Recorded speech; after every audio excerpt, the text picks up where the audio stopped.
Hindi ko na maalala kung kailan ako huling nakatulog ng mahimbing. Ang huling gabi na wala akong narinig na mga yabag sa bubong o mga kaluskos sa ilalim ng bahay ay parang alaala na lang ng isang panaginip na matagal nang nalunod sa dilim. Nagsimula ang lahat noong 9 ng Hulyo. Sa aming baryo sa San Lorenzo, isang liblib na lugar sa dulo ng Iloilo, kung saan ang mga puno ng akasya ay parang mga bantay na matagal nang nagmamasid sa bawat dumaraan. Kapag hapon, tila may sariling buhay ang hangin. Nagdadala ito ng amoy ng tuyong lupa, pinaghalong usok ng kahoy at lansa ng ilog. At tuwing dapit hapon, nagsisimula ang katahimikan na hindi likas kundi nakakabingi. Sabi ng mga matatanda, sa ganitong oras daw gumagala ang lakaw, isang nilalang na hindi mo makikita pero mararamdaman mo ang presensiya. Isang anino na hinuhugot ang kaluluwa ng mga buhay sa tuwing tumigil ang hangin. Hindi siya kumakain ng laman, sabi nila. Kaluluwa ang kanyang gutom. Noong gabing iyon, ako lang mag-isa sa bahay. Umalis si tatay papuntang bayan at si nanay ay nasa kabilang bahay, nagbabantay ng may sakit.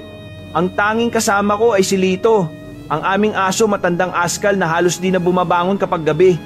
Maaga pa lang, may kakaiba na akong napansin. Ang mga manok sa likod bahay, sabay-sabay ang tahol kahit maliwanag pang araw. Wala namang pusa o ahas, pero parang may kinatatakutan sila. Nang mapansin ko yun, bigla kong naramdaman ng lamig sa hangin, kahit tirik pa ang araw. Pagdating ng 8:00 ng gabi, nagsimula ng umihip ang hangin. Umuugong ito sa pagitan ng mga siwang ng aming bintana, parang may gustong pumasok. Nasa kama ako noon, nakasindi ang lampara, nang biglang tumigil ang aso sa pagtahol. Hindi katahimikan ng sumunod, parang sinipsip ng paligid ang lahat ng tunog. Wala nang kuliglig, wala na ring ihip ng hangin. Tahimik, nakakabingi. Dito, may naon kong tawag, pero walang tugon.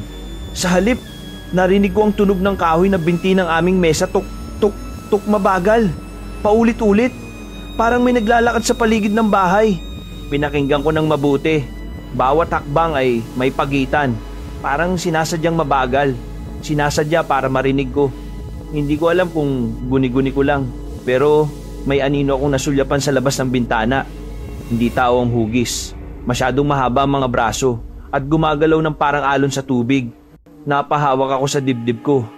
Ramdam ko ang tibok ng puso. Mabilis, halatang takot. Pinatay ko ang lampara. Umaasang baka sa dilim ay hindi niya ako mapansin. Pero doon ko narinig ang tunog ng paghinga malalim.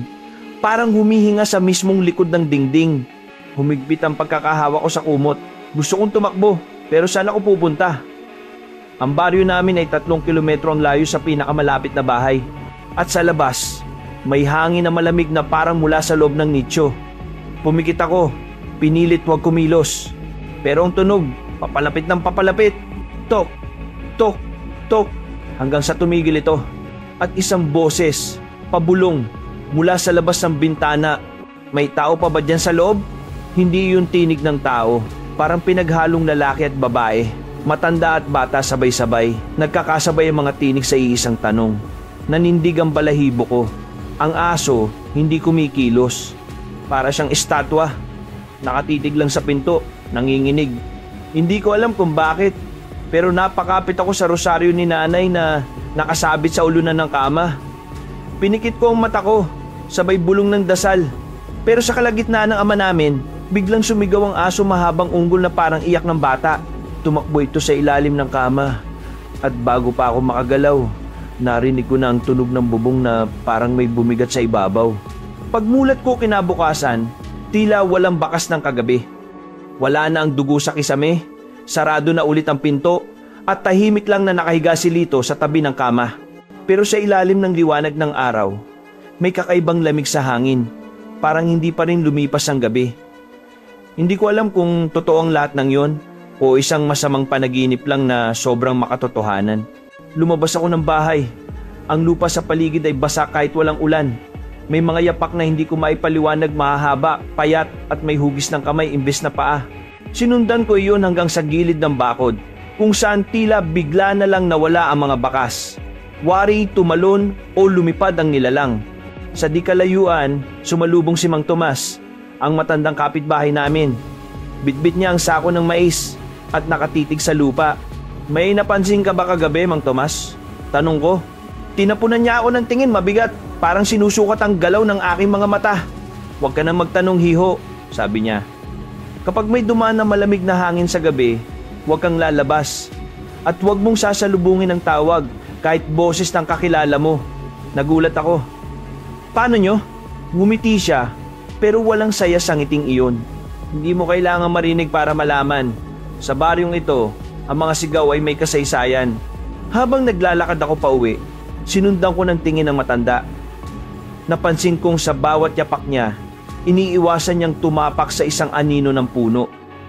Parang may takot, at doon ko unang naisip, baka hindi nga panaginip ang kagabi.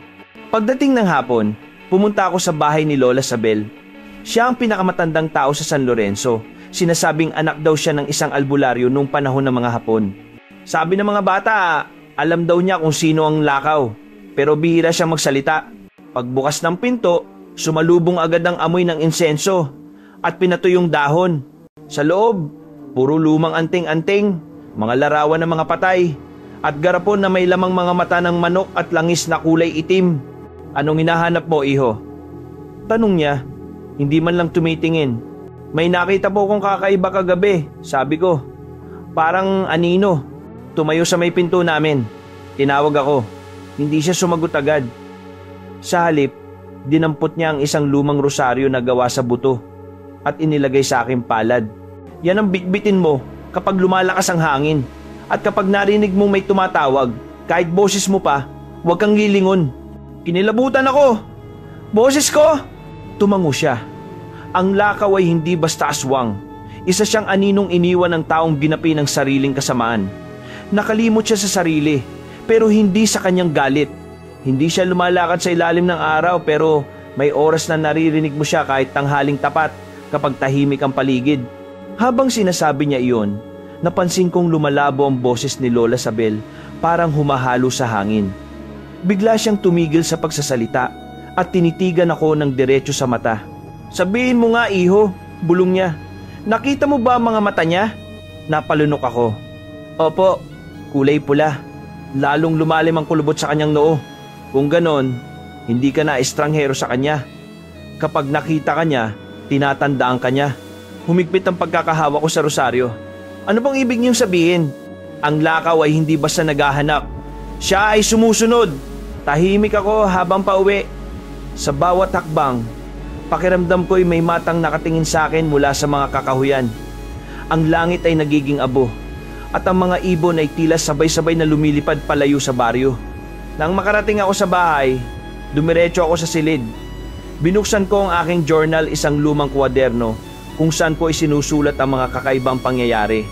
Ngunit nang buksan ko ito, may sulat na hindi akin. Lakaw ka rin. Napatras ako. Nalaglag ang kwaderno sa sahig. Tumakbo ako palabas ng bahay, humihingal, at doon ko nakita si Mang Tomas, nakatayo sa tapat ng bakod, hawak ang kanyang rosaryo. Anong nangyayari sa'yo? Tanong niya. Hindi ako nakasagot. Tumingin siya sa langit, madilim na kahit hapon pa. Gabi na naman, bulong niya. Magsindi ka ng apoy. Hindi siya pumapasok kung may liwanag ng buhay. Sumunod ako. Nagsiga ako ng tuyong dahon sa harap ng bahay. Ang amoy ng usok ay sumama sa hangin. Mabigat. Parang sinusubukang takpan ng ibang amoy ang amoy ng dugo. At habang tumatagal, narinig ko muli ang kaluskos sa bubong. Tok, tok, tok. Pero ngayon, hindi lang isa. Marami. At mula sa dilim ng mga puno, may mga matang sabay-sabay na nagliliwanag. Hindi ako nakatulog buong gabi. Kahit nakasindi ang apoy sa labas, ramdam ko pa rin ang presensyang parang nakadikit sa balat ko. Sa tuwing ipipigit ko ang mata, nakikita ko ang mga pulang matang yung nakatitig. Walang kurap, parang naghihintay. Kinabukasan, paglabas ko ng bahay, napansin kong kakaiba ang katahimikan. Wala ang mga manok, walang batang naglalaro, walang nagbubungkal ng lupa. Tanging hangin lang na may dalang amoy ng abo.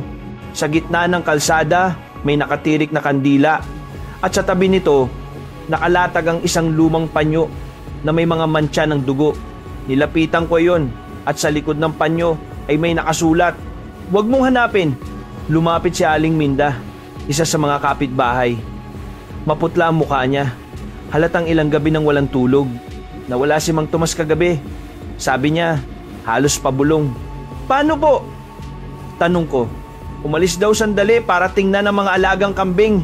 Hindi na bumalik. Pero ang mga kambing, natagpuan lahat. Patay. Walang laman ng tiyan. Parang sinipsip. Napatigil ako. Saan po nila nakita? Sa likod ng sapa. Pero, hiho. Lumapit siya, halos idikit ang labi sa tainga ko. May nakita raw silang bakas ng paa sa lupa. Dalawa lang, pero parang hindi tumatama sa lupa. Parang lumulutang. Hindi ko alam kung ano ang uunahin kong maramdaman, takot o pagkalito. Si Mang Tomas ang huling taong kumausap ko bago magdilim kagabi. Pagbalik ko sa bahay, muling bumigat ang hangin. Sa loob ng silid, ramdam kong may malamig na singaw na nagmumula sa ilalim ng kama. Pinilit kong wag pansinin, pero nang yumuko ako para tingnan, may narinig akong mahinang boses pamilyar. Anak, anak, tulungan mo ako. Boses ni tatay. Agad akong gumapang patras. Hindi pwedeng siya yun, nasa bayan siya. 2 araw nang hindi umuwi. Pero malinaw ang tinig, parang nagmumula mismo sa ilalim ng sahig. Tay? Mahina akong tawag. Tahimik. Pagkatapos, may sumunod na boses. Boses ng bata naman. Ako to, si Lando. Naaalala mo pa ba ako? Hindi ko kilala ang pangalang yon. Pero may kung anong bigat sa loob ng dibdib ko nang marinig iyon, parang matagal nang nakabaon sa alaala. At bago pa ako makapagsalita, sumagot ulit ang tinig, mas marami na ngayon, paulit-ulit, nagkakapatong. Lakaw ka rin, lakaw ka rin. Mabilis kong binuksan ang pinto at tumakbo palabas.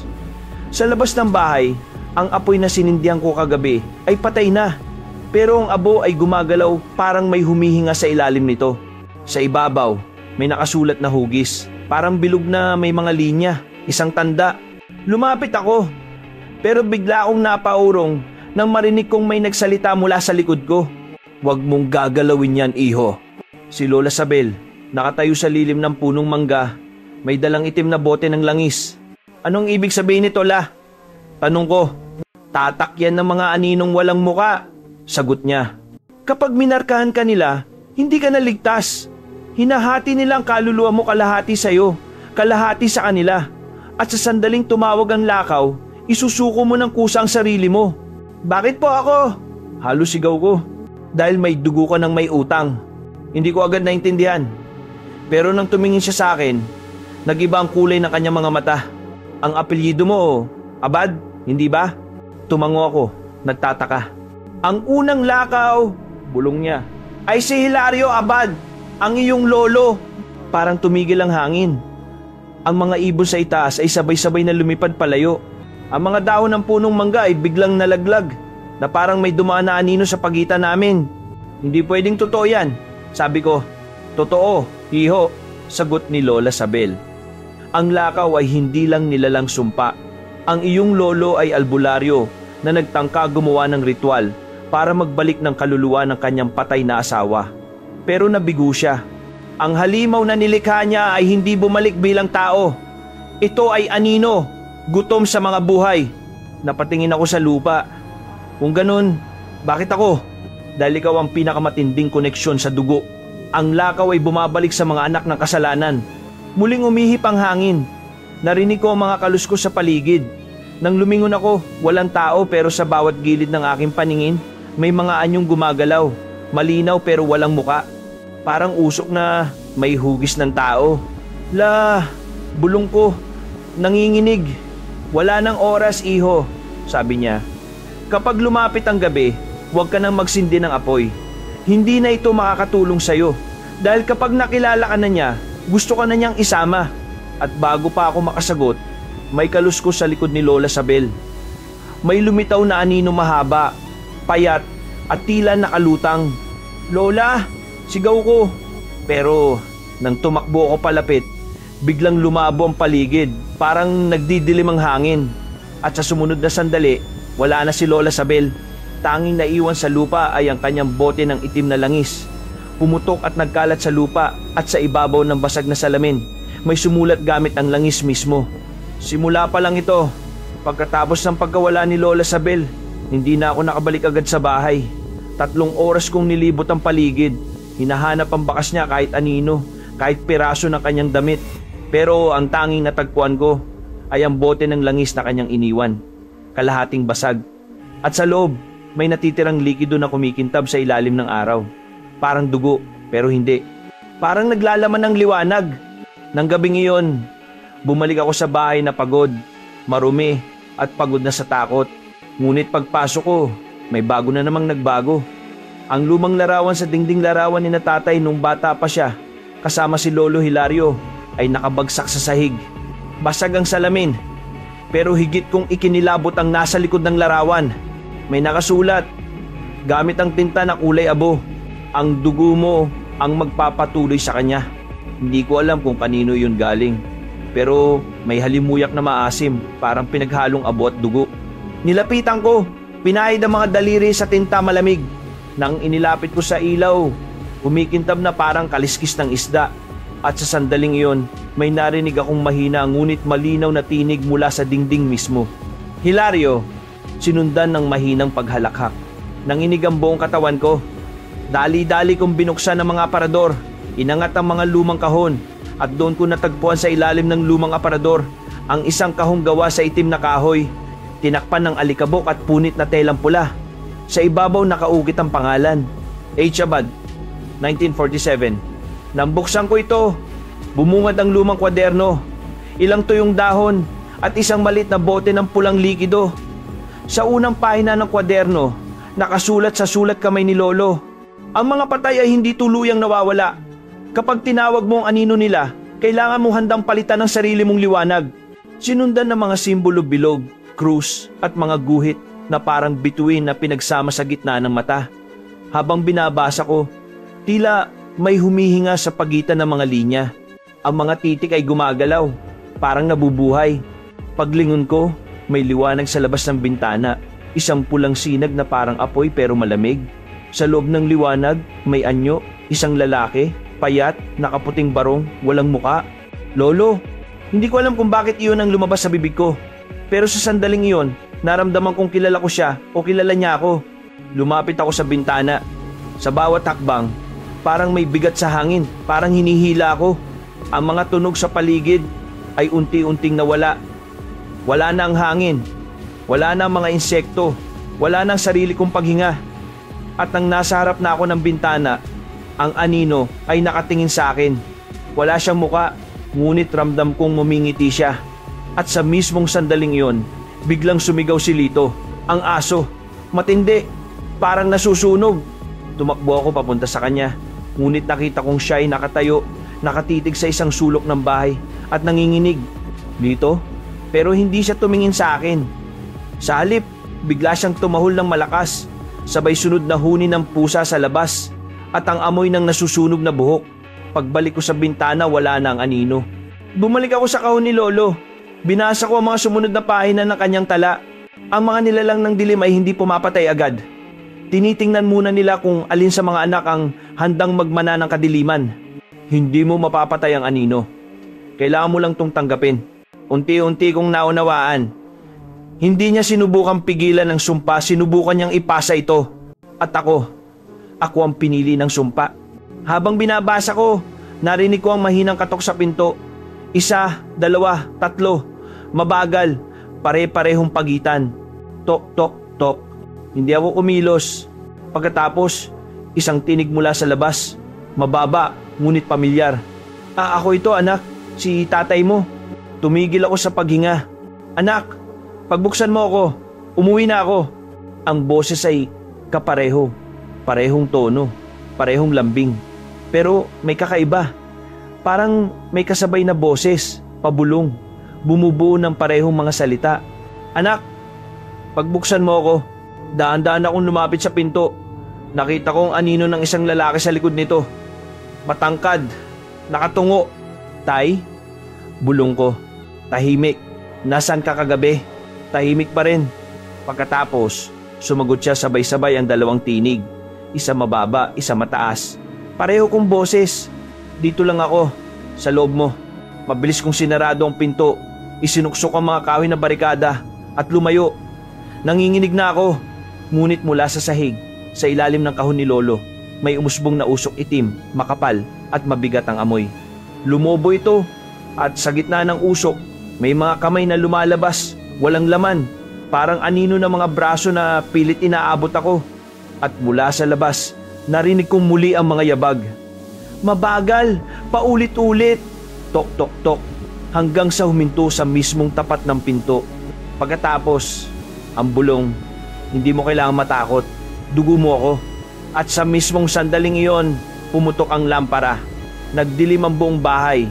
At sa dilim, may pulang mata na tumitig pabalik sa akin, 2 apoy na hindi namamatay. Kinabukasan, matapos ang gabing iyon ng sigawan, amoy ng nasusunog na langis, at mga matang tumitig sa dilim, napagpasyaan kong umalis muna sa bahay. Hindi na ako nakatulog.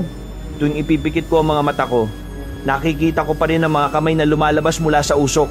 Kaya nang pumutok ang unang sinag ng araw, kinuha ko ang kwaderno ni Lolo Hilario, ang bote ng pulang likido, at ang lumang rosaryo ni Lola Sabel. Sinundan ko ang daang patungo sa ilog ang daan, papunta sa bahay na ipinagbawal sa amin noon pa man. Ang hangin ay mabigat, parang may halong alikabok ng abo at amoy ng lumang gubat. Habang naglalakad ako, napansin kong tahimik ang paligid. Walang ibon, walang ingay ng tubig, ni ang karaniwang langitngit ng kawayan. Para bang nakamasid ang lahat. Sa bawat yapak ko, naglalabas ng mahinang tunog ang lupa, CRK. CRK, parang basang balat ng hayop. Naalala ko bigla ang sabi ni Lola Sabel nung bata pa ako. Anak, may bahay sa dulo ng ilog. Huwag kang lalapit doon kahit sino pa ang tumawag sa'yo. Sapagkat ang bahay na yon, di na bahay ng tao. Ngayon, ako mismo ang lumalapit doon. Pagdating ko sa bungad ng ilog, nakita ko ang tulay na yari sa kahoy. Baluktot na, kinakalawang na ang mga pako. Sa gitna nito, may mga lumang kandilang natunaw at may mga dahon ng ruda na parang bagong inilatag. Parang may nag-aalay pa rin hanggang ngayon. Huminto ako, pumikit, pinakinggan ko ang paligid. Wala, pero sa pagitan ng katahimikan, narinig ko ang tik-tik. Hindi kaluskos ng hayop, kundi tunog ng pakpak na pumapadyak sa hangin. Mabilis, palapit, tumakbo ako. Nilampasan ko ang tulay, halos madulas sa lumot. Pagdating sa kabila, bumungad ang bahay ang lumang tahanan ng mga abad. Ang bubong ay parang natutunaw sa kalawang. Ang mga bintana ay itim, parang mga mata ng taong matagal ng patay. Sa likod nito, umaagos ang ilog, kulay abo, mabagal, parang langis. Lumapit ako. Sa pinto, may nakasulat gamit ang uling. Dugo ang susi. Kinilabutan ako, pero hindi ko na kayang umatras. Kaya inilabas ko ang bote ng pulang likido. Inilapit ko ito sa pinto at doon biglang huminga ang kahoy. Oo, huminga. Humuga. Parang may laman sa loob. At sa pagitan ng mga siwang, may umagos na amoy masim, matamis, parang pinagsamang dugo at bulaklak na nabubulok. Pagbukas ko ng pinto, biglang lumipad ang mga alikabok. Sa loob, malamig. Walang haligi ng araw na pumapasok. Parang pinapanood ako ng dilim. Sa sahig, may mga bakas ng paa. Maliit sa una, tapos lumalaki habang papasok. Mga yapak ng taong basa, pero hindi ako. Lolo, mahina akong sabi. At mula sa itaas ng hagdan, may narinig akong kaluskos. Mabagal, paunti-unti. Thud, thud, thud. Lumilingon ako, ngunit wala akong makita. Ang hangin ay may halong huni. Parang mga tinig ng bata na umiiyak at natatawa. Lumapit ako sa hagdan. Bawat hakbang ay maingay. Parang sinasadya ng bahay na marinig ako. Sa itaas, may isang pintong bahagyang nakabukas. Mula roon, lumalabas ang pulang liwanag. Pumasok ako. Ang silid ay puno ng lumang gamit silya, larawan, mga lumang santo na walang mata. Sa gitna, may mesa at sa ibabaw nito ay isang lumang diary, bukas, at sa tabi nito ay isang baso ng dugo sariwa. Ang tinta sa pahina ay parang bagong sulat lang. Ang lakaw ay hindi nilalang. Isa siyang ala-ala. At kapag naalala mo siya, nabubuhay siya. Habang binabasa ko, may narinig akong mga yabag mula sa likod ko. Hindi ko na inikot ang ulo ko. Ramdam ko na ang hangin sa batok ko malamig. Parang dila ng bangkay. At sa salamin sa tabi ng mesa, nakita kong sarili ko. Ngunit sa likod ko, sa refleksyon, may isa pang ako na nakatayo, nakangiti at ang mga mata ay itim. Bakit mo binuksan? Bulong ng refleksyon. Hindi ako sumagot kasi gusto mong malaman. Pero ang kaalaman ay binabayaran ng laman. At bago pa ako makagalaw, biglang may narinig akong tunog mula sa labas, parang mga taong lumalakad sa ilog. Mabilis akong tumakbo sa bintana. Sa ibaba, may 3 figura. Mga tao, ngunit itim ang balat, walang muka. Nakatingala sa akin. Isa sa kanila ay may hawak na lampara. At sa loob ng lampara may mata. Ang liwanag ay kumikislap. Sabay gumagalaw ang mga figura sa parehong galaw. Parang alo ng iisang katawan. Mabilis kong sinara ang bintana, tumalikod at lumabas ng kwarto. Pero bago ako bumaba ng hagdan, nakita ko sa dingding ang bagong sulat, wala yun kanina. Ang ilog ay salamin, at kung titingnan mo ito, siya rin ay titingin pabalik. Bumilis ang tibok ng puso ko. Pagdating ko sa labas, may liwanag na mula sa ilalim ng ilog. Kumikinang, kumikilos, parang may mga mata sa ilalim ng tubig. At bago ako makatakbo, may boses na sumigaw mula sa ilalim, boses ni Lola Sabel. Tumakbo ka! Hindi na siya anino, ikaw na siya. Napatigil ako. Sa isang iglap, lumabas mula sa ilalim ng tubig ang isang kamay. Basang-basa, nangingitim, may mahahabang kuko. Hinawakan ng pako, malamig, parang yelo. Hinila ko pababa. Ang huling alaala ko bago tuluyang magdilim ang paningin ay ang mga bula ng tubig na nagiging mata. Daang-daang matang nakatingin sa akin habang unti-unti akong nilulunok ng ilog. Pagmulat ng aking mga mata, una kong naramdaman ng lamig. Hindi lamig ng hangin, kundi lamig ng tubig na pumapasok sa baga ko. Parang may humahaplo sa loob. Daan-daan akong bumangon at doon ko lang napagtanto nasa ilalim ako ng ilog. Ngunit hindi ako nalunod. Nakakahinga ako. Sa paligid, lumulutang ang mga aninong kulay abo. Dumarampis sa balat ko, parang mga daong hindi ganap na patay. Ang liwanag sa paligid ay mapusyaw, asul-berde, ngunit bawat kilos ko ay nagiiwan ng bakas ng dugo sa tubig. Tumingin ako sa itaas, walang ituktok, walang langit, walang araw. Tanging paggalaw ng mga hugis na hindi ko mawari, mga kamay, mga muka, mga aninong nakamasid. Nasaan ako? Bulong ko, ngunit ang boses ko ay parang alon mahina, lumalayo. Mula sa di kalayuan, may liwanag na kumikislap. Parang lamparang nakalubog sa gitna ng ilog. Dahan-dahan akong lumapit. Sa bawat hakbang, naririnig ko ang tunog ng mga bulong. Hindi ko maintindihan. Hanggang sa isa roon ang nagsalita ng malinaw. Hilario, nagising na ang dugo. Napalingon ako. Sa likod ko, may lumulutang na katawan, isang lalaking walang muka, nakasuot ng lumang barong. Sa dibdib niya, may nakaukit na simbolo bilog na may krus sa gitna. Parehong simbolo sa kwaderno ni Lolo. Ang katawan ay dahan-dahang lumapit, ngunit hindi naglalakad, hinihila ng tubig. Lolo? Tanong ko. Bagaman ayaw kong marinig ang sagot, ang anino ay huminto sa harap ko. Sa halip na magsalita, itinuro nito ang dibdib ko. Doon ko nakita may parehong simbolo. Mahinang nagliliwanag sa ilalim ng balat. Hindi ka na lamang, apo. Ikaw na ang sisidlan. At bago ko maintindihan, biglang umalo ng tubig. Umikot, umalulong. Parang may nagagalit sa ilalim. May lumabas na liwanag mula sa sahig ng ilog. At sa gitna nito, isang pintuan gawa sa bato. May mga ukit ng mga mata. Isa-isang gumagalaw ang mga mata. Umiikot, tumitingin sa akin. At mula sa loob ng pintuan, may lumabas na tinig, hindi lalaki, hindi babae, hindi tao. Ang tubig ay buhay. Ang tubig ay dugo. At ang dugo ng abad ay aming tahanan. Mabilis kong tinakbuhan. Ngunit saan man ako lumiko, tubig pa rin.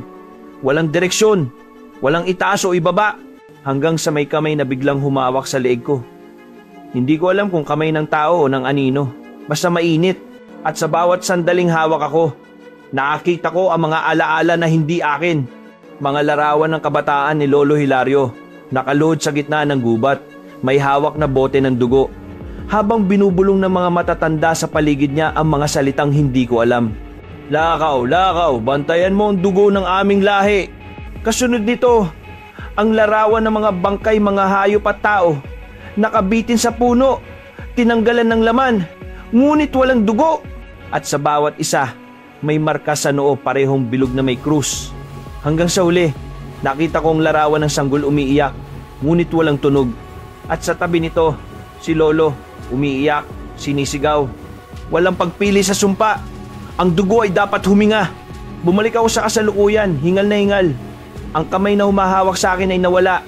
Ngunit nang tumingin ako sa tubig, ang refleksyon ko ay nagbago. Ang mga mata ko itim. Ang bibig ko nakangiti. Ngunit hindi ko nararamdaman.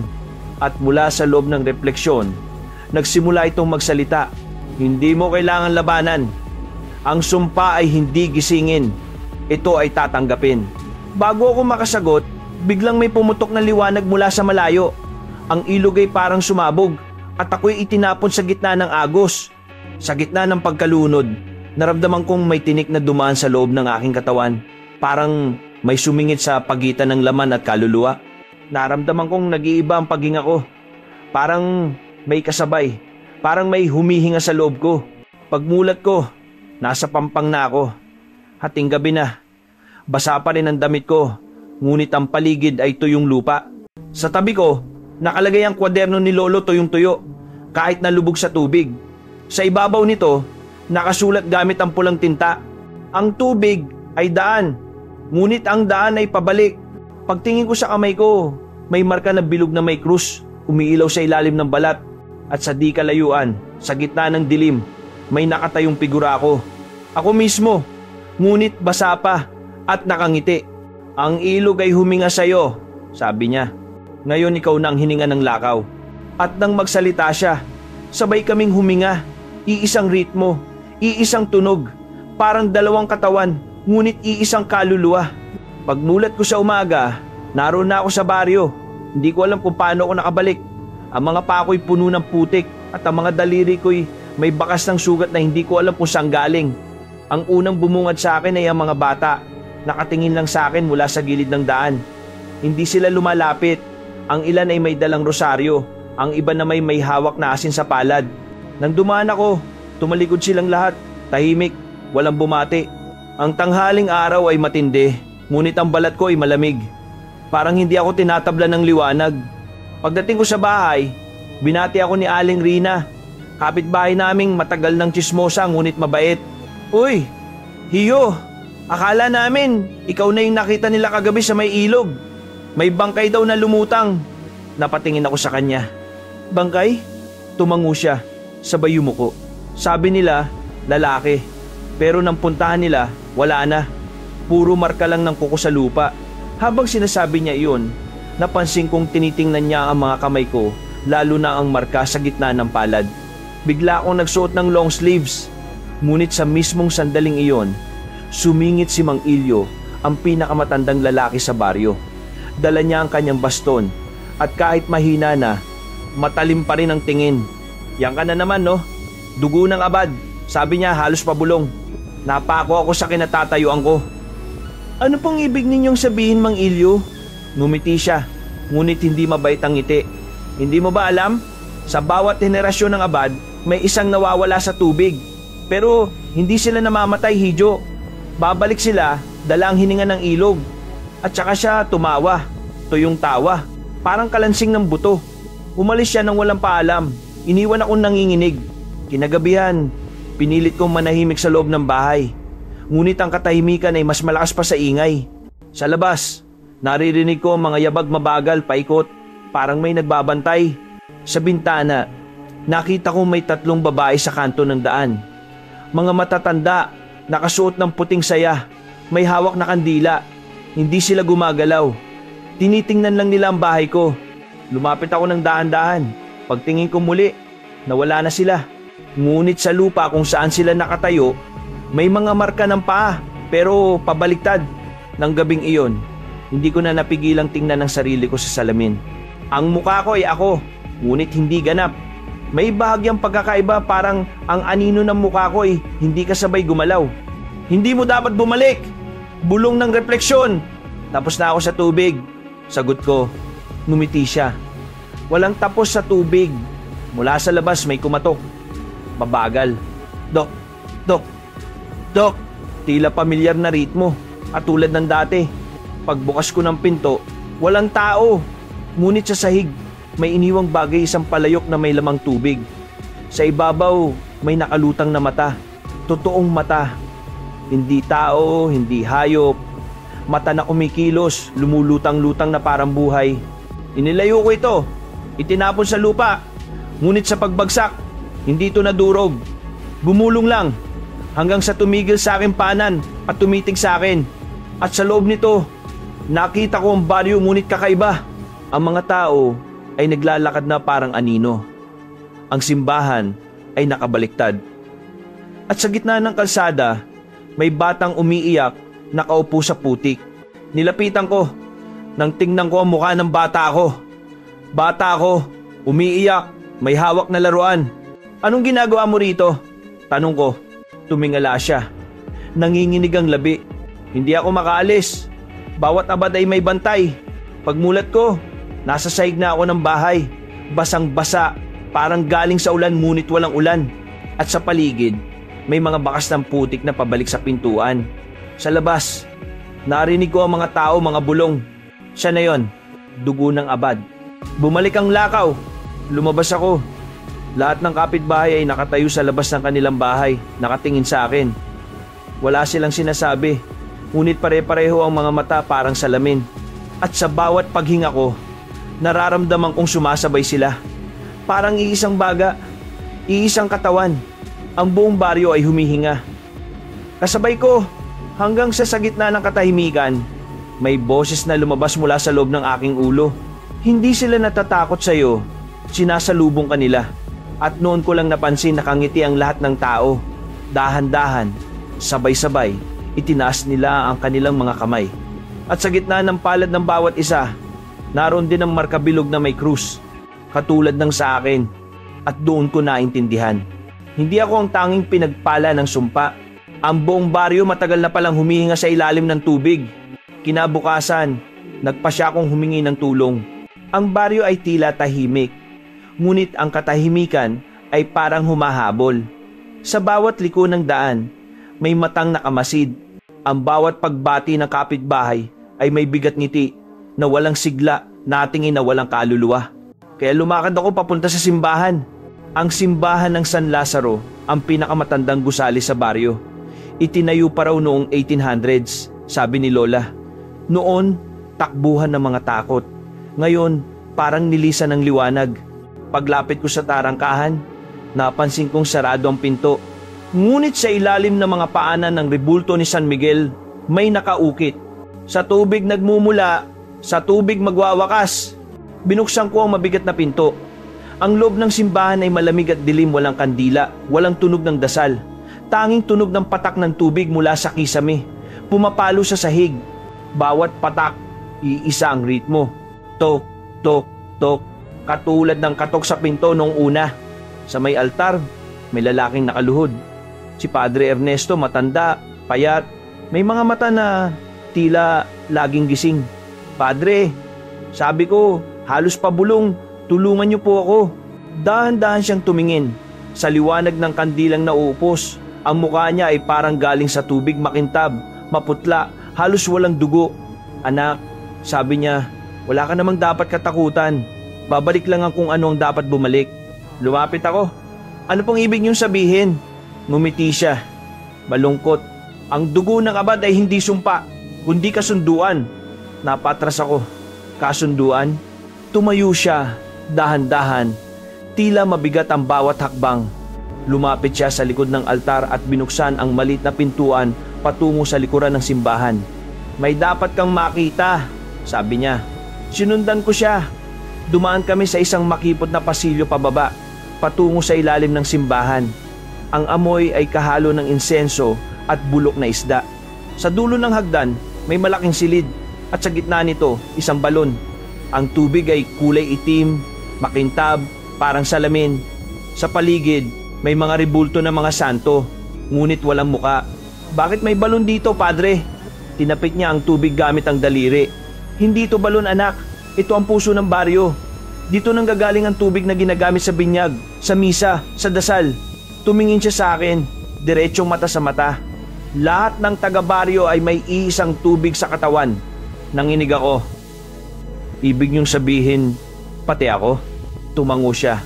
Ang lakaw ay hindi halimaw, anak. Siya ang unang tagapagtanggol ng baryo.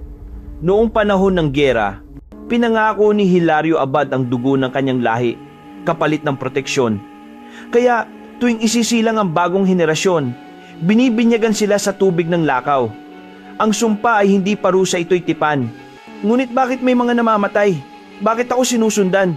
Tanong ko. Dahil hindi lahat tumutupad. Kapag may tumangging manampalataya sa kasunduan, binabawi ng tubig ang kanyang hininga. Sa sandaling yon, biglang gumalaw ang tubig sa balon. May mga bula na naglabasan, kasunod ng mga pabulong na tinig, daang-daang tinig na sabay-sabay. Ang mukha ni Padre Ernesto ay hindi nagbago. Tahimik lang siyang tumingin. Mula sa gitna ng tubig, may lumabas na imahe. Isang anino, mahaba, payat, may mga mata na nagliliwanag na pula. Lumuhod si Padre, nagdasal. Lakaw, tagapagbantay ng aming lahi, tanggapin mo ang anak ng dugo. Napatras ako, ngunit bigla niyang hinawakan ang braso ko. Malamig ang kamay niya, parang yelo. Hindi mo na kailangan lumaban, bulong niya. Ang katawan mo ay tahanan niya, at ang oras ng muling pagbangon ay ngayong gabi. Hinila ko ang braso ko, ngunit sa pagkakahawak niya, napansin kong basang-basa ang damit niya, hindi pawis, hindi ulan, kundi tubig ng ilog. Padre, kailan pa kayo? Ngumiti siya, at mula sa gilid ng kanyang mata ay may umagos na tubig. Matagal na, anak. Matagal na kaming nasa ilalim. Ang ilaw ng kandila ay biglang namatay. Sa dilim, ang tanging liwanag ay galing sa ilalim ng balon. Ang tubig ay nagliliwanag sa asul, at sa loob nito, nakita ko ang mga muka ng mga taga-baryo, lumulutang, humihinga sa ilalim. At sa gitna nila, isang muka ang mas malinaw kaysa sa iba. Ako, ang ilog ay salamin, bulong ni Padre. At oras na tumingin ka, di ka na makakaalis. Bago ako makatakbo, hinawakan niya ulit ang braso ko at itinulak ako papunta sa gilid ng balon. Hindi mo na may tatanggi, anak. Ang dugo mo ang magpapatuloy sa kasunduan. Itinulak ko siya pabalik, ngunit ang tubig ay biglang sumirit pataas. Parang may humigop mula sa ilalim. Sa isang iglap, nakabalik ko si Padre. Hinila ng tubig pababa. Naiwan sa ibabaw ang kanyang krusipisyo. Lumulutang, nanginginig, at pagkatapos ay natunaw na parang yelo. Pagbalik ko sa itaas, tahimik ang simbahan. Ngunit sa altar, may bagong markabasa at pulang-pula. Ang simbahan ay bahay ng tubig. Ang paniniwala ay kaluluwa ng ilog. At mula sa labas, narinig ko ang kampana. Hindi ito tunog ng misa. Tunog ito ng tawag. Ang tawag ng lakaw. Pag-uwi ko mula sa simbahan, tahimik ang lahat. Ang hangin ay amoy insenso pa rin. Ngunit may halong alat at lansa. Ang mga dahon sa daan ay kumikiskis sa isa't isa. Parang mga palad na nagbubulong. Paglapit ko sa bahay, napansin kong bukas ang bintana, gayong isinara ko ito bago ako umalis. Sa loob, naroon pa rin ang lampara, mahina ang ilaw, at sa ilalim nito, isang basang bakas ng paa. Isa, hindi dalawa. Isa lang, ngunit mahaba, at tila hinugot mula sa ilog. Hindi ko alam kung bakit, pero hindi ako natakot. May kung anong katahimikan sa loob ko, parang tinig na bumubulong. Walang dapat katakutan sa pinagmulan. Humiga ako, ngunit hindi ako nakatulog. Sa labas, ang alon ng hangin ay parang dasal na paulit-ulit. At sa pagitan ng paghinga ko, may maririnig na tunog mahina, parang mula sa malayo. Klang, klang, klang, ang kampana ng simbahan. Pero 12:00 na ng gabi, walang misa, walang tao. Tumayo ako.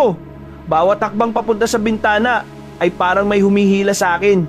Sa malayo, sa ibabaw ng burol kung saan nakatayo ang simbahan, may liwanag na bughaw. Ang kampana ay muling tumunog. At sa bawat tunog, sumasabay ang pintig ng puso ko. Klang, tibok, klang, tibok. Nang sumilip ako sa salamin, nanlaki ang mata ko. Hindi ako nag-iisa. Sa likod ng aking refleksyon, may isa pang mukha madilim. Mahaba ang anino at ang matay kumikislap ng pula. Ngunit hindi siya galit. Ngumiti siya, parang inaanyayahan ako. At sa bibig ko, lumabas ang salitang hindi ko alam kung saan ko natutunan. Sumasagot ako. Biglang umihip ang hangin. Namatay ang ilaw. Sa labas, umuulan. Ngunit ang tunog ng ulan ay parang yapak libu-libong paa na sabay-sabay humahakbang papunta sa ilog. Kinuha ko ang lampara, lumabas ng bahay at naglakad. Ang daan patungo sa ilog ay madilim, ngunit pamilyar. Bawat puno ay parang may muka. Bawat ihip ng hangin ay may pangalan. At sa bawat hakbang ko, naririnig ko ang tinig ni Padre Ernesto. Malabo, paulit-ulit, ang tubig ay alaala. Lahat ng bumalik ay hindi naaalis. Pagdating ko sa Pampang, natigilan ako. Ang ilog ay tila buhay ang mga alon, ay umaalon pa itaas, parang humihinga. Ang tubig ay hindi na malinaw, bughaw, malalim, at may mga aninong gumagalaw sa ilalim. At sa gitna nito, may isang imahe, isang nilalang, payat, mahaba ang braso, at ang mukay parang salamin ng akin. Tinitigan ko siya, ngumiti siya, at mula sa kanyang dibdib ay lumabas ang tinig na parang mula sa ilalim ng tubig. Ako ang iyong anyo bago ka isinilang. Nanginig ako, sino ka? Ako ang lakaw, hindi ako halimaw. Ako ang alaala ng tubig na ginamit sa iyong binyag. Habang nagsasalita siya, napansin kong basa na rin ang pako. Ngunit hindi ulan ng tubig ay umaakyat, dahan-dahan. Parang inaakay ako. Sa paligid, may mga mata sa dilim, mga mukha ng mga taga-baryo, nakatayo sa gilid ng pampang, tahimik, nanonood, walang nagsasalita, walang humihinga. Bakit ako? Tanong ko. Dahil ikaw ang huling anak ng lahi. Ikaw lang ang may dalisay na dugo. Ang kasunduan ay dapat magpatuloy. Ang hangin ay lumakas. Ang tubig ay umikot, parang ipo-ipo sa gitna ng ilog. Ang nilalang ang lakaw ay lumapit. Ang katawan niya ay parang usok at tubig na magkasabay, kumikislap sa ilalim ng buwan. At bago ko pa namalayan, nasa harap ko na siya. Dinikit niya ang palad niya sa dibdib ko. Malamig, mahapdi. Parang binubuksan ng laman loob ko nang walang sugat. Sa loob ng isip ko, may sumabog na mga larawan. Mga batang binabautismohan sa tubig ilog. Mga matandang nag-aalay ng dugo sa ilalim ng buwan. Si Lola, nakatayo sa tabi ng simbahan, umiiyak habang may tinatali sa bangkay ni Lolo. At ako isang sanggol sa palanggana ng tubig, umiiyak habang binubulong ng pare. Sa tubig siya isisilang muli. Napaluhod ako. Ang lakaw ay yumuko sa harap ko. Hindi mo kailangan matakot, anak. Lahat tayo ay tubig. At sa dulo, lahat ay babalik sa agos. Biglang tumigil ang ulan. Tahimik, ang ilog ay tila salamin. At sa isang iglap, lumubog siya kasabay ng pagdulas ng lampara mula sa kamay ko. Ngunit bago pa ito tuluyang mamatay, nakita ko sa tubig ang sarili kong mukha, ngunit iba na. Ang mga mata ko'y bugaw. Ang balat ko'y parang may sinag ng buwan. At mula sa ilalim, isang boses ang bumulong. Ang tawag ay nasagot, sa susunod na gabi, ikaw naman ang magpaparinig ng kampana. Pagmulat ko, maliwanag na. Ngunit hindi yun liwanag ng araw, kundi liwanag na maputla. Parang nagmumula sa ilalim ng tubig. Nakaupo ko sa pampang ng ilog. Tuyo ang damit ko. Ngunit ang paligid ay tila basa pa rin. Ang hangin ay walang ingay. Wala ring ibon. Walang kuliglig. Walang tao. Tanging kampana ang naririnig ko. Klang, klang, klang. Tumitingala ako mula sa burol. Kita ko ang simbahan. Ang kampana ay gumagalaw, ngunit walang tao sa kampanaryo. Tila kusa itong umiindayog, parang hinihila ng hangin na may kaluluwa.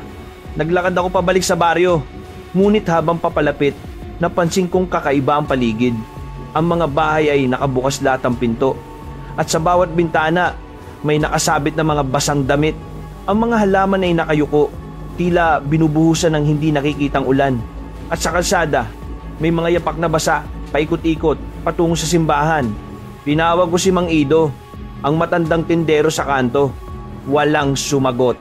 Paglapit ko, nakita ko siya nakaupo sa bangko. Nakangiti, ngunit ang mga matay puti, parang walang buhay. Sa sahig sa harap niya, may palanggana ng tubig. Sa ibabaw nito, lumulutang ang rosaryo.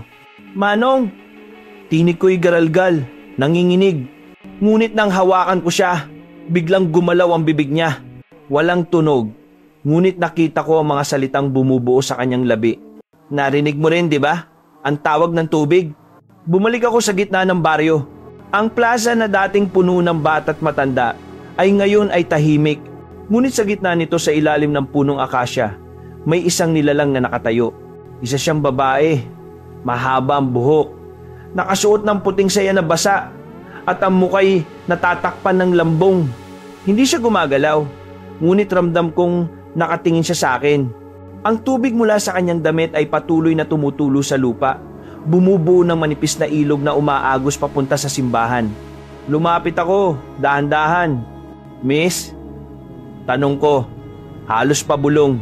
Ngunit nang marinig niya ako, iniangat niya ang kanyang ulo at sa likod ng lambong, nakita ko ang mukha niya. Hindi siya babae, kundi si Lola. Ang balat niya ay malamig, maputla, at sa mga mata niya ay sumisilip ang liwanag ng ilog. Lola. Anak! Ang tinig niya ay parang galing sa ilalim ng tubig. Mabagal, malalim. Dumating na ang oras. Ang kampana ay hindi tunog ng simbahan. Tunog ito ng pagbabalik. Ng pagbabalik ng ano? Ngumiti siya. Ngunit sa likod ng ngiti ay may luha, hindi luha ng tao, kundi patak ng tubig ilog. Ng mga kinalimutan, ng mga itinapon sa agos. Sa sandaling iyon, biglang bumigat ang hangin. Ang mga dahon ng punong akasya ay nalaglag, ngunit hindi tumama sa lupa, bagkus lumutang sa hangin, parang humihinto ang oras. At mula sa simbahan, muling tumunog ang kampana. Ngunit ngayon, bawat tunog ay sinasabayan ng mga tinig. Mahinang bulong, dumarami, dumarami, hanggang sa maging parang alon ng mga boses. Lumilingon ako sa paligid ng mga bahay. Ay may mga taong lumalabas, isa-isa, mabagal. Ngunit hindi sila buhay. Basang-basa ang mga damit nila. Ang balat ay malamig na kulay abo. Sabay-sabay silang naglalakad patungo sa ilog. Ang mga patay ay bumabalik tuwing may tumutugon, sabi ni Lola. At ikaw, Apo, ang unang nakarinig. Tumulo ang luha ko. Hindi ko gustong maging bahagi nito. Ngunit ngumiti lang siya. Hindi mo kailangang gustuhin. Ang tubig ay hindi nagtatanong, dumadaloy lang. Sa di kalayuan, nakita ko ang simbahan. Ang mga pader nito ay naglalabas ng tubig umaagos mula sa mga bitak ng bato, bumababa sa hagdan patungo sa ilog. At sa itaas, sa kampanaryo, nakita ko si Padre Ernesto. Ngunit ang katawan niya ay nakabitin. Ang leeg ay may lubid ng rosaryo. At kahit nakasabit siya, gumagalaw pa rin ang mga labi niya. Inuulit ang parehong dasal. Sa tubig nagmumula, sa tubig magwawakas. Biglang lumakas ang ihip ng hangin. Ang lupa ay lumambot, parang basa. At mula sa ilalim ng simbahan, may lumabas na tubig hindi malinaw, kundi maitim, mabaho, at may halong mga piraso ng tela at buhok. Ang mga patay ay tumatawid mula rito. Isa-isa, tahimik. Mga batang humahawak sa kamay ng kanilang magulang. Mga matandang nakayuko, lahat nakatingin sa akin. Tumatakbo ako, ngunit kahit saan ako tumingin, puro tubig. Ang mga daan ay naging sapa. Ang mga bahay ay naglalangoy sa dilim. At sa itaas ng lahat, naroon ang tunog ng kampana. Paulit-ulit, mas mabilis, mas malakas. Klang, klang, klang, klang. Hanggang sa biglang tumigil. Tahimik. Ngunit sa kalagitnaan ng katahimikan, narinig ko ang isang tinig malapit, pamilyar. Anak! Paglingon ko, si Mama. Ngunit matagal na siyang patay. Ang mga mata niya ay malinaw. Walang galit. Ngunit puno ng awa. Huwag kang tatakbo. Wala kang patutunguhan sa lupa. Lumapit siya, inabot ang kamay ko. Nang mahawakan niya ako, malamig ang kanyang palad. Ngunit may kung anong kapanatagan sa loob ko. Halika, ang tubig ay naghihintay. Sa likod niya, ang mga anino ng baryo ay unti-unting lumulubog. At sa huling tunog ng kampana, bumukas muli ang ilog. Malawak, maliwanag, at sa gitna nito, may hugis ng nilalang. Ang lakaw. Nakahanda na. Mula sa burol, tanaw ko ang buong baryo. Ngunit ang baryong kilala ko ay wala na. Ang mga ilaw ng bahay ay pawang anino na lang sa ilalim ng tubig. Ang mga daan ay naging sapa. Ang mga puno ay tila humihinga. At sa ibabaw ng lahat, ang simbahan ay nakatayo pa ring nakalubog kalahati. Parang pusong ayaw tumigil sa pagtibok kahit wasak na. Ang kampana ay hindi na tumutunog. Tahimik na ang lahat. Ngunit sa katahimikan, may ritmong naririnig mabagal na pagtama ng tubig sa lupa, sabay sa pintig ng aking dibdib. Ang hangin ay mabigat, parang puno ng usok at dasal. Sa paligid, naroon sila mga taga-baryo, nakatayo sa gilid ng tubig. Walang nagsasalita, walang lumalakad. Ngunit sa mga mata nila, may liwanag-liwanag na asul, katulad ng sa ilog. At sabay-sabay, tumingin sila sa akin. Anak ng dugo, sabi ni Lola mula sa gitna ng karamihan. Ang oras ng pagbabalik ay dumating na. Lumapit siya, hawak ang rosaryo ni Padre Ernesto. Ngayon ay itim, parang bakal na nilubog sa alkitran. Sa paligid namin, nagsimula ang pag-awit. Hindi ito kanta ng simbahan, kundi lumang awit ng mga tagapangalaga ng tubig. Mabagal, mababa, paulit-ulit. Ang tubig ay buhay, ang buhay ay dugo. Sa dugo nagmumula, sa tubig magwawakas. Ang bawat linya ay parang pako sa dibdib ko. Sa ilalim ng lupa, naramdaman kong kumikilos ang ilog, umaalon kahit walang hangin. At sa bawat ulit ng awit, may sumasabay na boses hindi tao, hindi halimaw, kundi ang tubig mismo. Lumapit si Lola, inilagay ang rosaryo sa leeg ko. Malamig, mabigat. Ang dugo mo ang susi, sabi niya. Kung tatanggapin mo siya, mananatili ang baryo. Kung tatanggi ka, lulubog lahat. Tumingin ako sa paligid. Ang mga mukha ng mga taga-baryo ay nakikiusap. Mga mata ng bata, ng matanda, ng mga kakilala kong matagal ng patay. Ngunit sa likod ng awa, may takot din takot na baka ako ang maging dahilan ng katapusan. Lumapit ako sa gilid ng ilog. Ang tubig ay kumikintab sa ilalim ng buwan. Ngunit sa loob nito ay may anino hugis tao, mahaba, gumagalaw. Ang lakaw. Tahimik siyang nakatingin sa akin. Hindi siya lumalapit, hindi rin lumalayo. Parang naghihintay. Bakit ako? Tanong ko. Dahil ikaw ang huling anak ng kasunduan. Sagot niya, sabay sa ihip ng hangin.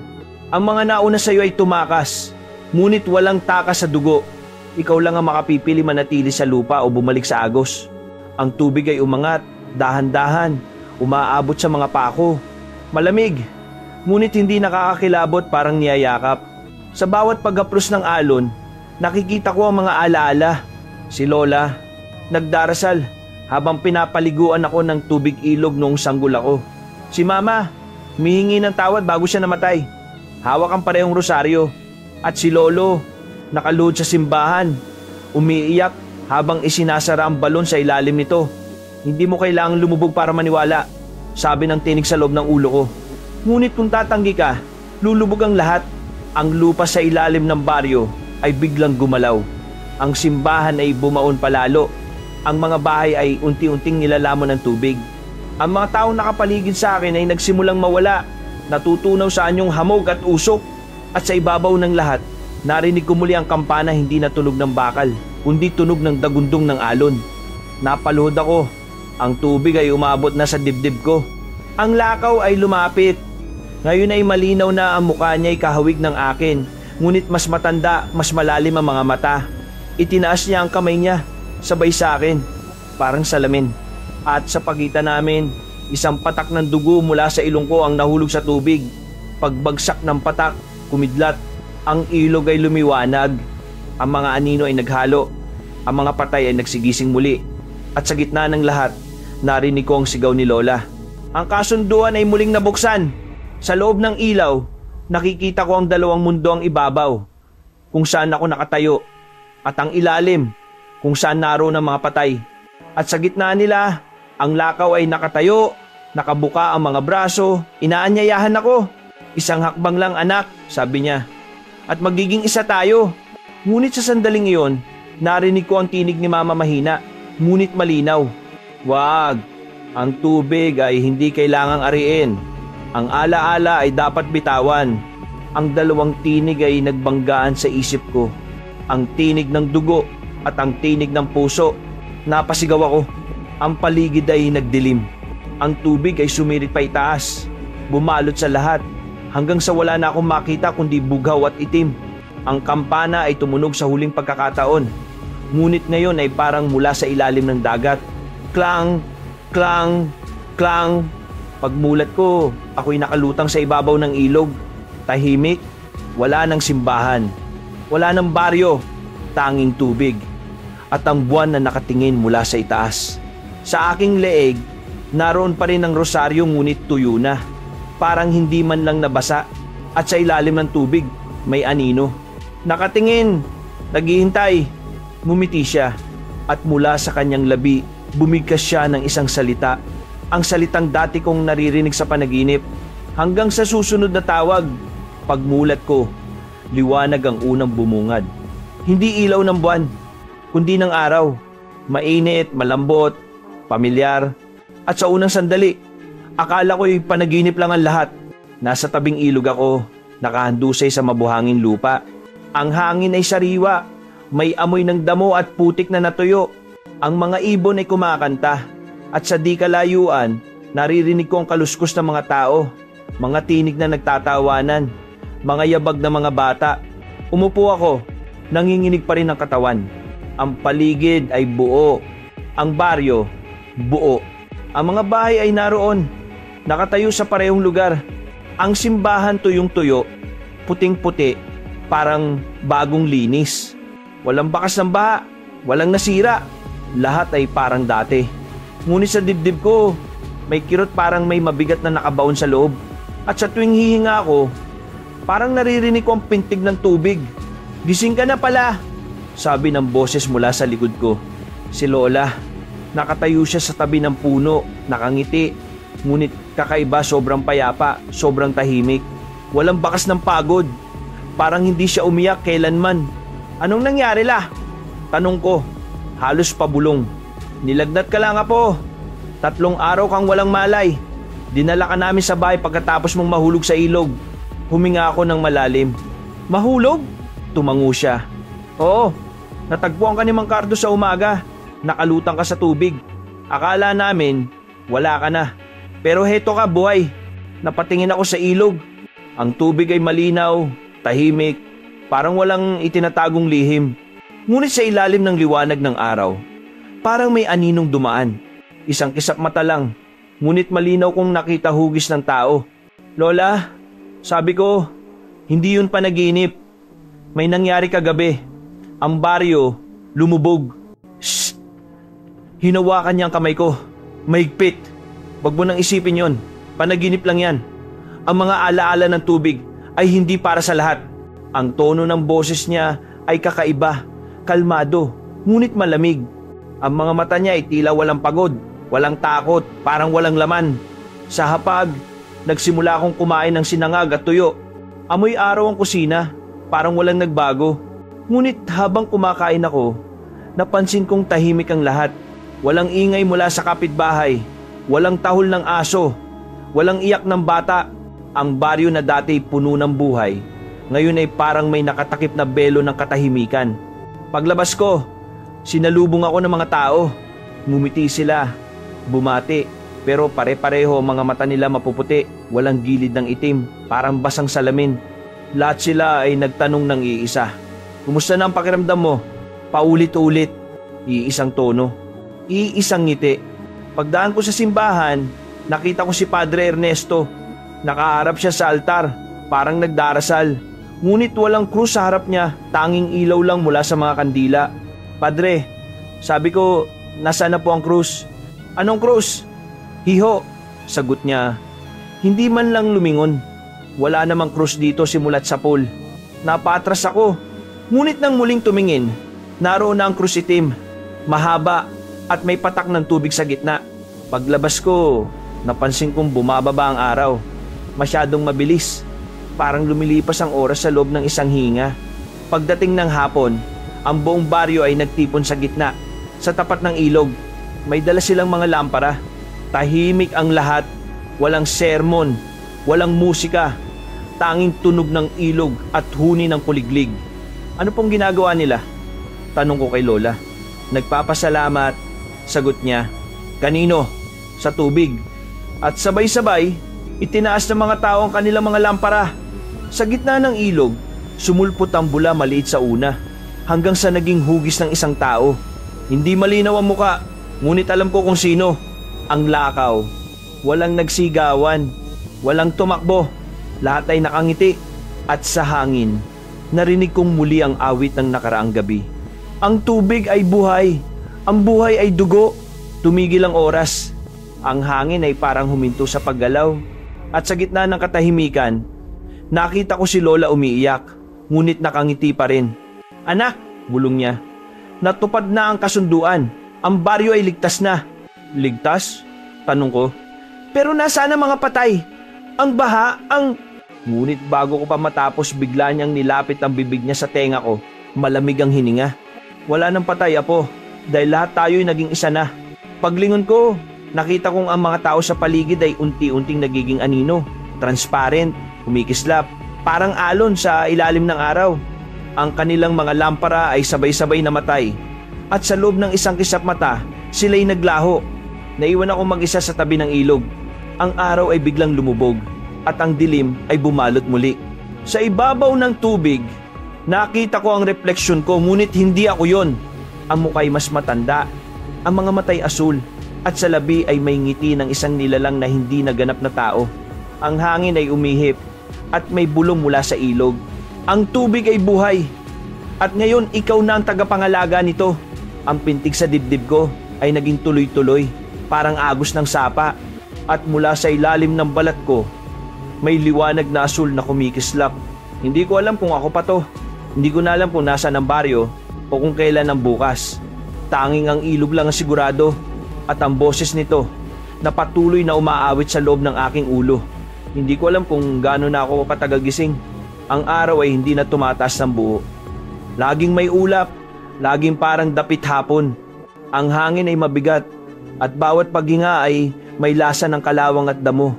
Lumalakad ako sa baryo araw-araw. Sinusubukang hanapin kung sino pa ang nandito. Ngunit bawat bahay na dinaraanan ko ay pareho bukas sa mga pinto, maayos sa mga gamit, may pagkain pa sa hapag, ngunit walang tao. Parang iniwan lang nila sandali, ngunit hindi na nakabalik. Sa tuwing maglalakad ako sa gilid ng daan, may mga matang nakatingin mula sa mga bintana. Paglingon ko, wala naman. Ngunit sa mga refleksyon ng salamin, sa tubig sa batya, sa basang lupa, lagi kong nakikita ang mga mukha nila, mga kapitbahay, mga kamag-anak, nakangiti. Parang inaanyayahan ako sa loob. Sa gabi, nagsisimula ang ingay. Hindi sigawan, hindi kaluskos ng hayop, kundi boses ng ilog. Mula sa bawat direksyon, naririnig ko ang bulong nito, parang dasal. Ang tubig ay buhay, ang buhay ay dapat ibalik. Sa tuwing tatakpan ko ang tenga ko, mas lalong lumalakas. Sa bawat pintig ng puso ko, parang may sumusabay na ibang ritmo, hindi akin, kundi sa ilalim ng lupa. Ang pintig ng baryo. Isang gabi, napansin kong bukas ang simbahan. Matagal na itong nakasara. Pero ngayong gabi, maliwanag ang loob. May mga kandilang nakapila hanggang sa altar. At sa dulo, may nakatalikod na kaitim na kaluhod. Lumapit ako. "Padre Ernesto?" Dahan-dahan siyang lumingon.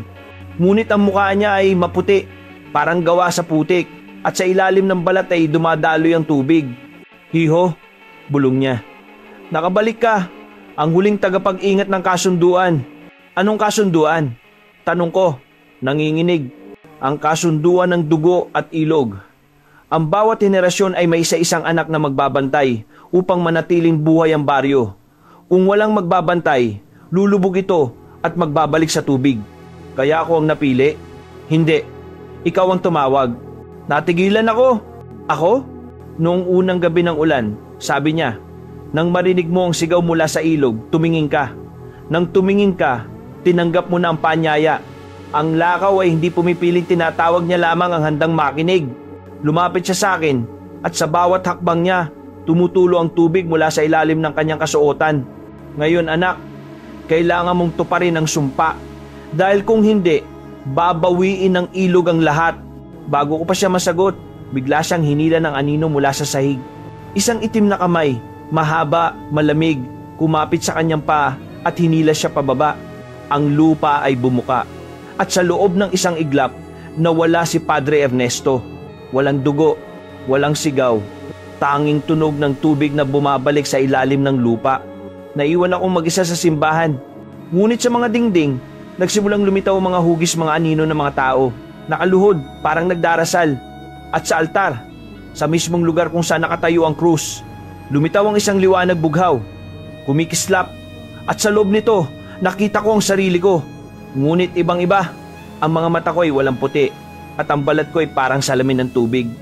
Hindi mo na kayang iwan ang baryo. Bulong ng boses mula sa loob ng liwanag. Dahil ikaw na ngayon ang baryo. Tumakbo ako palabas. Pero kahit anong lakad ko, hindi ko matanaw ang dulo ng daan. Ang bawat kanto ay bumabalik sa simbahan. Ang bawat bahay ay pare-pareho. Ang bawat oras ay gabi. Nang mapagod ako, napaupo ako sa gilid ng ilog. Tahimik ito, kalmado. Ang buwan ay nakatingin mula sa itaas at sa ilalim ng tubig. May mga mata, daan-daan, nakatitig sa akin. Lahat kami ay narito, sabi ng mga boses. Hindi kami nawala. Nandito lang kami sa tubig, sa lupa, sa hangin. At ikaw ang pintuan. Ang mga kamay lumabas mula sa tubig, mga kamay ng mga taong kilala ko. Si Lola, si Mang Cardo, si Aling Sion. Hawak nila ang mga lampara, ngunit imbes na apoy, tubig ang laman. Sumama ka na, Apo, sabi ni Lola.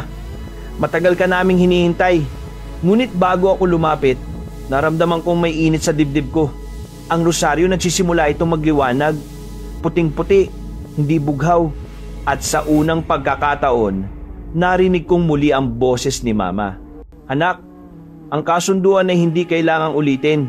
May paraan para tapusin ito. Ngunit kailangang piliin mo hindi bilang tagapagbantay, kundi bilang tao. Ang hangin ay lumamig. Ang tubig ay umangat. At mula sa gitna ng ilog, muli siyang lumitaw ang lakaw. Ngayon, malinaw na malinaw. Siya ay ako. Ngunit mas matanda, mas buo, mas banal, at mas nakakatakot. Hindi mo na kailangang lumaban, sabi niya. Tanggapin mo na ang katahimikan. Ito ang iyong tahanan. Hindi, sagot ko. Kung tahanan ito, bakit walang umuwi? Tumahimik siya. Ngunit ang mga mata niya ay biglang lumiwanag. Ang tubig ay sumirit, ang lupa ay gumalaw, at sa huling sandali bago ako lamunin ng dilim, narinig ko ang sigaw ng mga tao libo-libo, sabay-sabay, parang hangin na lumalabas sa bitukan ng lupa. Ang tubig ay buhay, ngunit ang buhay ay kailangang pumili. Ang gabi ay hindi na gabi, ang hangin ay puno ng usok at alon, at ang buwan ay nakalubog sa manipis na ulap, parang matang pagod sa kaiiyak.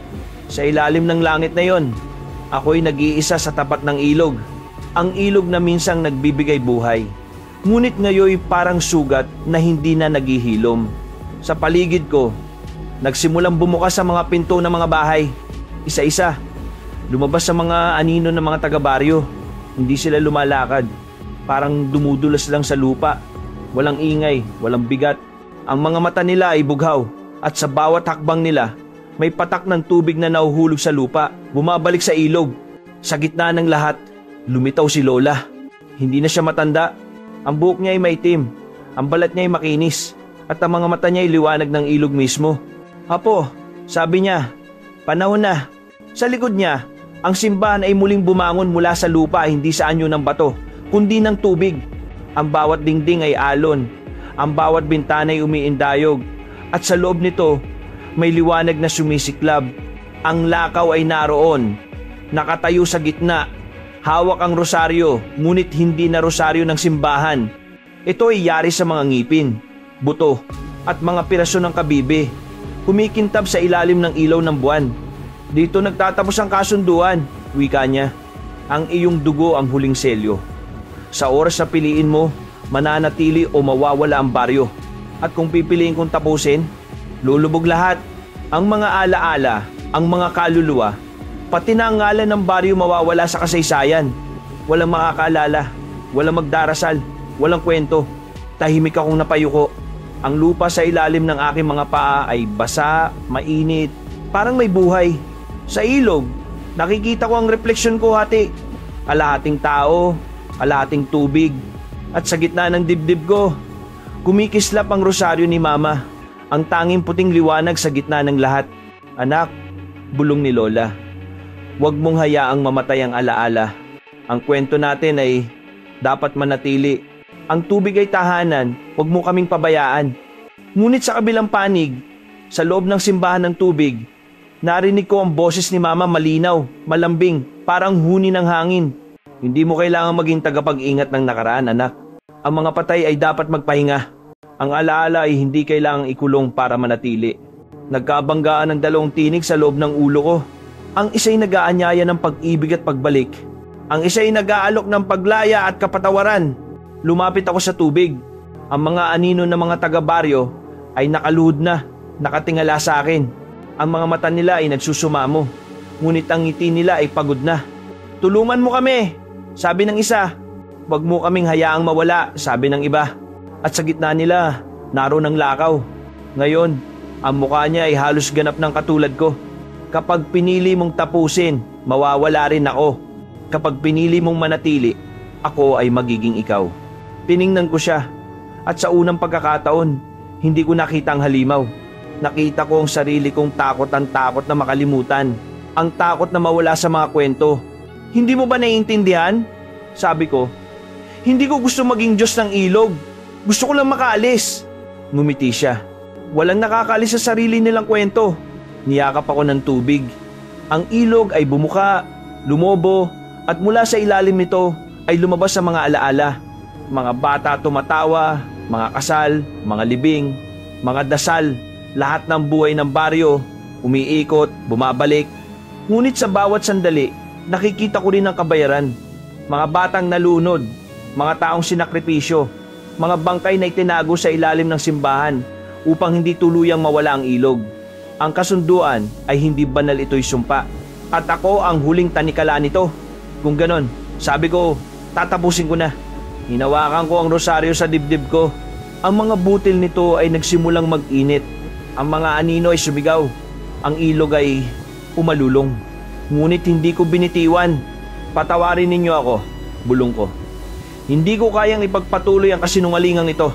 Piniga ko ang rosaryo at sa sandaling iyon, pumutok ang liwanag. Hindi bughaw, hindi puti, kundi ginto, mainit, masakit, nakasisilaw. Ang mga anino ay sumigaw habang naglalaho, ngunit sa kanilang mga mukha ay may ngiti, parang nakakita ng liwanag pagkatapos ng mahabang gabi. Ang simbahan ng tubig ay gumuho at ang ilog ay umagos ng malakas. Ang mga bahay ay nilamon ng alon, ang mga puno ay yumuko, at ang langit ay nagliwanag na parang umaga. Sa gitna ng lahat, nakita ko si Lola nakangiti, umiiyak. "Salamat, Apo. Sa wakas, makakauwi na kami." At isa-isa silang naglaho, naging alon, naging hamog, hanggang sa wala nang naiwan kundi ako at ang ilog na tahimik na. Lumuhod ako sa tabi ng tubig, hawak pa rin ang rosaryo.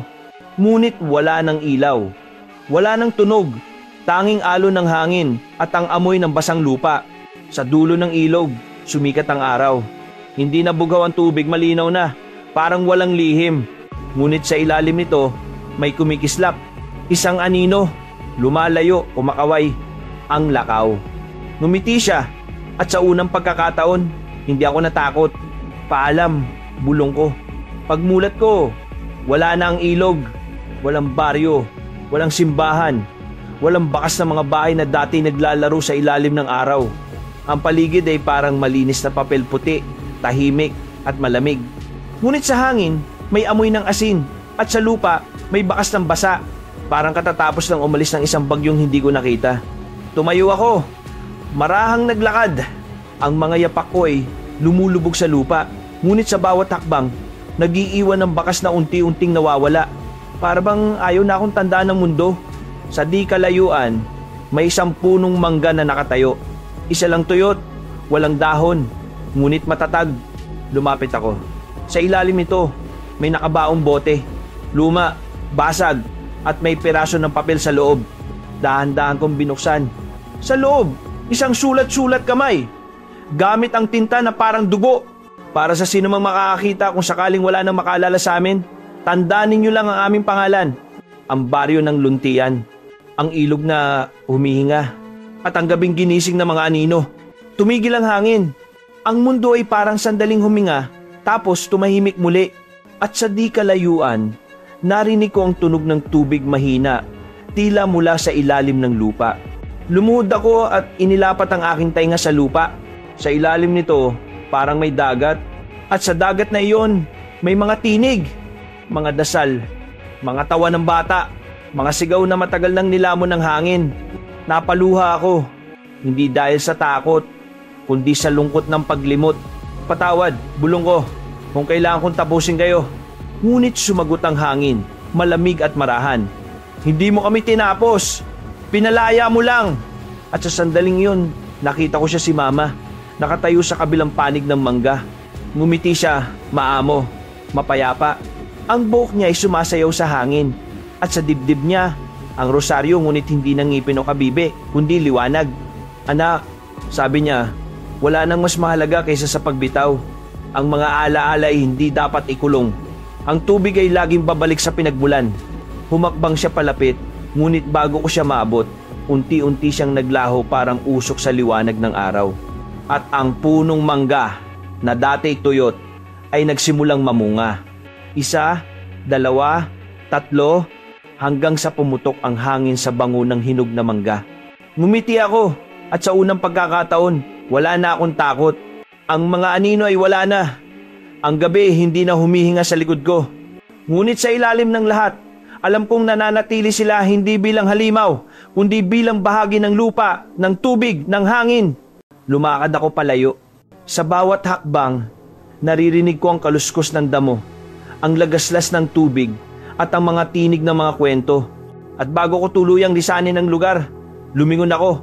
Sa gitna ng walang laman na kapatagan, nakita ko ang ilog maliit, bago, malinaw. Walang halimaw, walang sumpa, tanging iisang bulong lamang. Huwag mo kaming kalimutan.